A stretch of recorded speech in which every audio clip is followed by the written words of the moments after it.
Johnson is here to go on the record. But first, today's hearing. This is something that the United States as a country needs to do. I'm going to support the president's call for action. I believe that my colleagues should support this call for action. Syria is a cancer that's growing in the region. For 2 years, the president has allowed this to become, quite frankly, a debacle. Today, you're beginning the formal request of asking each of us to make the most important decision many of us will make during our tenure in the United States Senate. Do you consider the consequences of inaction greater than the consequences of action? I do. Would you tell us whether you believe that a prohibition for having American boots on the ground, is that something that the administration would accept as part of a resolution?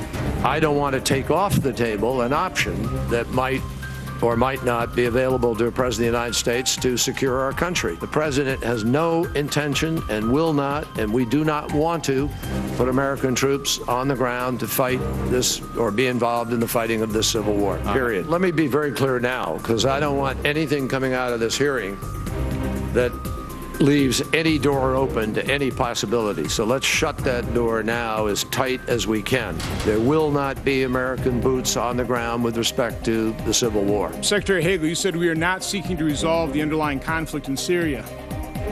Isn't that exactly what we're trying to do? Why aren't we trying to resolve that? General Dempsey, how confident are you that you can calibrate, tailor, fine-tune military action that doesn't have spillover effects, so that we keep it to the limited stated goal of, I guess, degrading and deterring? What planning is being undertaken right now in case this does spin out of control? Secretary Kerry, I'm very glad to hear you're bringing into the equation what I think is our number one national security interest, and that is those chemical weapons falling in the hands of al-Qaeda elements, or possibly even Hezbollah. What commitment do we have long-term to make sure that doesn't happen? Can you imagine Assad running Syria? Can you imagine this man who has gassed his people? I'm trying to reconcile why, if we're going to go in there militarily, if we're going to strike, why wouldn't we try and do some kind of knockout punch? Is it because we simply have no faith that there's anybody on the ground, the rebels, to take control of that situation? No, absolutely. I mean, is it not ready for regime change? Is that the problem? No, Senator, that's not the reason. If we do not say that the Constitution applies, if we do not say explicitly that we will abide by this vote, you're making a joke of us. You're making us into theater. And so we play constitutional theater for the president. If this is real, you will abide by the verdict of Congress. You're probably going to win. Just go ahead and say it's real, and let's have a real debate in this country and not a meaningless debate that in the end you lose and you say, oh, well, we had the authority anyway. We're going to go ahead and go to war anyway. A couple of items. Senator, I assure you there's nothing meaningless, and there is everything real. Only if you adhere to what we vote on. Only if our vote makes a difference. Only if our vote is binding is it meaningful. And I will leave to the man who was elected to be President of the United States the responsibility for telling you what his decision is if and when that moment came. But the president intends to win this vote, and he's not going to make prior announcements. Did Senator Ron Johnson of Wisconsin get his answers, and has he decided how he votes? He joins us. Good evening, sir. Hello, how are you doing? Very well. The answer is no. The answer is no. You didn't get all your answers. I was there. So tell me, where do you think the shortfall was in terms of getting answers? Well, Secretary Kerry laid out a very good case in terms of the moral imperative of doing something, because the Assad regime has crossed that line with use of chemical weapons against his own people. But beyond that point, I have so many unanswered questions, which I'll reserve judgment until we have our classified briefing tomorrow. But like I said, to me, the national security interest of America in Syria has everything to do with those chemical weapons stockpiles potentially falling into the hands of al-Qaeda. And he guaranteed there'd be no boots on the ground. I don't know how he could possibly make that guarantee. If this thing spins out of control, if al-Qaeda elements start, if those stockpiles are threatened by al-Qaeda, what is America going to do? So I do not know exactly what the objective of this thing is in terms of a effective objective, and I don't know what kind of pre-planning is going on in terms of the repercussions of action that they may take. Well, I thought today one of the questions that you asked of General Dempsey, who was there with Secretary Hagel and Secretary Kerry, was, General Dempsey, do you know the core strength of the rebel forces? Now, the rebel forces being the ones that we were intended to equip and train and to help to fight the Assad regime. General Dempsey replied, this is General Dempsey, I don't have them committed to memory, Senator. He didn't know sort of the core strength of the people we're going to be working with or supporting. How about just a ballpark? Even more important is what is the composition? I mean, to what extent has al-Qaeda infiltrated, different elements of the rebel forces? There are different groups.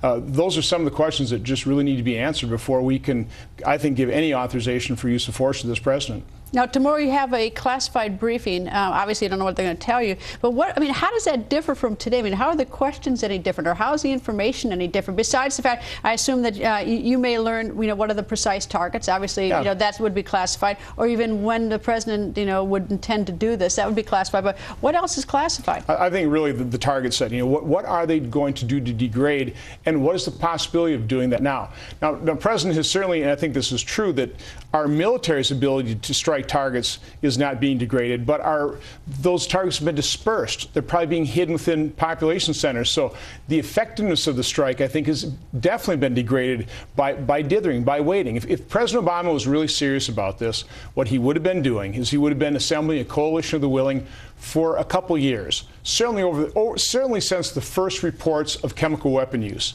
And then does that predate August 21st when the use of chemical weapons? Absolutely. This would have been the original reports of chemical weapons use. I can't remember. It was earlier in the year. But he should have been assembling the coalition of the willing so that it actually was the world's red line, and he should have just acted. He should have moved military assets in place, and he should have acted. I think he has the authority to do that, but by not acting, by leaking this, by hoping somebody else would support his action, now what he's done is he's really backed America into a corner. He's really backed himself in a corner, and I'm sorry, at this point, and again, I'll reserve judgment to see exactly how serious of plans they're going to lay on the table, but I'm going to have a very difficult time supporting this authorization if it's really just about restoring President Obama's credibility.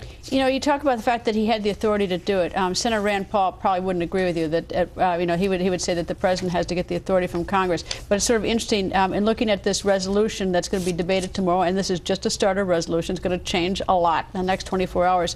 But what one of my colleagues, Chad Pergram, pointed out, it says what's in the proposed one. It says, whereas the president has authority under the Constitution to use force in order to defend the national security interests of the United States, it doesn't say with congressional okay. So it looks like Congress pretty much agrees that he can go ahead and do it without congressional okay. Sure. I mean, that's a big debate, and it's really totally unsettled. Don't think ever will be settled. The fact of the matter is, though, it's in the president's best interest, it's in America's best interest for the president of the United States to go to the American public and make the case, get their support, which he has not done yet. And again, they're making the case that Assad has crossed the line in terms of use of chemical weapons use. But to me, the primary reason that this is in the national security interest of America is because of those chemical weapons possibly fall in the hands of al-Qaeda. They don't even seem willing to even talk about what they're prepared to prevent that from happening. Let me ask you a question for politicians. Is that many politicians are getting calls from their constituents, don't do it. But some of them listening today, they feel a strong commitment that this is the right thing to do. I mean, I heard some of them, whether you agree with them or not. What do you do? What do you do when your constituents say, no, no, no, don't do that, but you have a different view? Well, in the end, I'm always going to do what I think is in the best interest of America. But you don't ignore what your constituents are telling you. I mean, they do hire you to represent their interests, so that certainly has an effect. In terms of what's going to happen in the next couple of days, President's out of the country. He left tonight for Stockholm, so nothing is going to happen immediately. When would you anticipate that there'd be a vote? Well, the vote in Congress won't occur till next week. In the Foreign Relations Committee, I'm afraid they're going to put this resolution to a vote tomorrow. I hope they don't. I've got an awful lot of questions that will only just begin to get answered tomorrow morning during the secure briefing. I'm going to want to think about it, Greta. I hope the committee doesn't bring that resolution up to a vote, just try and jam it through if they think they have the votes. This is something pretty serious, and I think senators ought to be given an opportunity to really think about it, contemplate it, try and gather as much information as possible before you're forced to take that very serious vote. Here's a question I have: is what happens after we do a military strike and the dust has settled? Then what? Who's got the chemical weapons? Who's angry? Who are the rebels? What happens? That's what I mean. All very good questions that are unanswered, and that's just the problem. I don't know that you can necessarily answer them, but I think we could have a little better idea. But you could at least find out whether this administration is committed to picking up the pieces afterwards. Or to meet every possible contingency. Or certainly think about it. But again, make the commitment. And we have history with this president. He announced a surge of troops in Afghanistan, and in the same instant basically said, but we're bugging out in 2014. That's not being serious in terms of committing to victory. Senator, always nice to see you, and I might add, from the great state of Wisconsin. Absolutely. Nice to see you, sir. And Fox's leader